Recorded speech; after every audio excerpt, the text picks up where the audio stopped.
Roles are reversed. Obviously, Dan, you were smiling your head off last year, and I was disappointed. Tell me from your side first, what happened? What went wrong? Well, the starting lineup for a start, Zabaleta starting again when we saw just how slow he was. I mean, you guys on that counter-attack were so deadly, and he was just getting done constantly. And we've got Fredericks on the bench, who's probably one of the fastest, if not the fastest player in the league, and you're leaving him on the bench.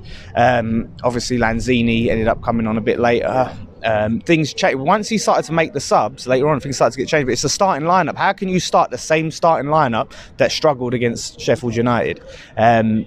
So that, obviously, like I said, playing the high line, you guys on the counter-attack were so rapid, and again, us just dithering on the ball all the time, passing it sideways. We can't break teams down, and once you guys, you were defended in numbers, and then counter-attacked in numbers, yes. If I said to you that you scored 2 goals against us, you probably would have most of the time probably nicked all 3 points.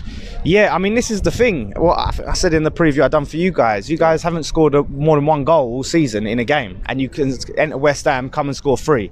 It's an absolute joke. And for us, I would have thought 2 goals would have been easily enough to do it. And I'm on the balance of that game, I'm shocked that we've scored 2 goals, because it's so we lack creativity so much, and scoring 1 goal seems like we're gonna get blown away here.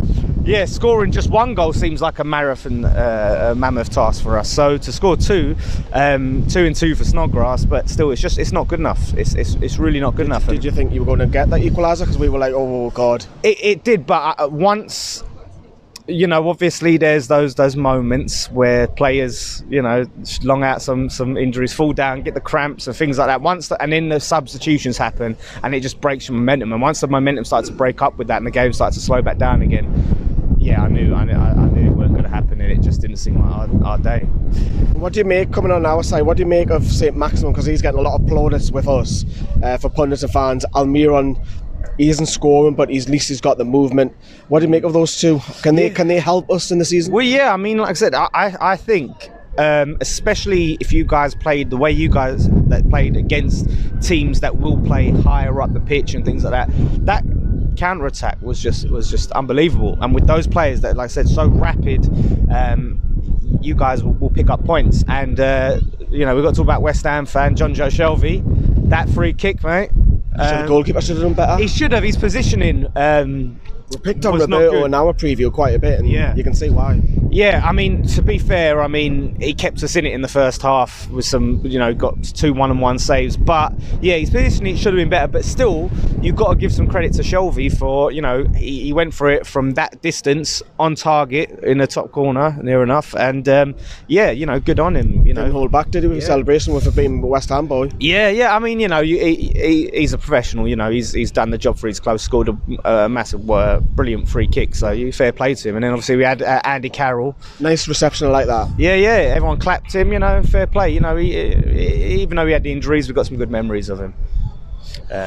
Going into your season, I think you should be top 10. I've always said that about West Ham. That's what I think you should be. You should be top 10, and then, you, Everton, maybe us, really, if things went our way, that's probably the 3 that would probably battle for the Europa League. But are you going to get top 10, or are you, because I heard you say on your video for West Ham Fan TV that you want Europa League, that's the aim for West Ham? Well, yeah, I mean, that should be, from what we're spending and what the manager's getting paid, that has to be the ambition of the club.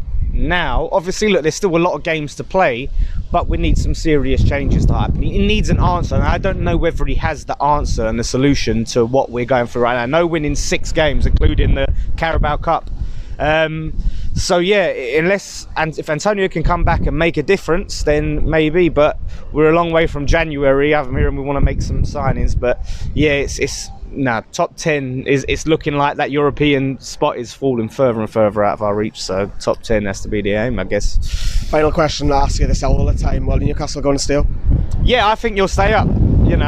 I was just saying that I think Steve Bruce, fair play to him, he's doing a decent job for a lot better than what people probably thought he was doing. I know you're not setting the league on fire, but at the same time, behind Man U. Yeah, at the same time, people were tipping you for relegation, and you've been picking up points. I mean, you beat Man U like we did. I guess it's not much to say these days, but I don't think you guys will go down. I think it'll keep you guys up.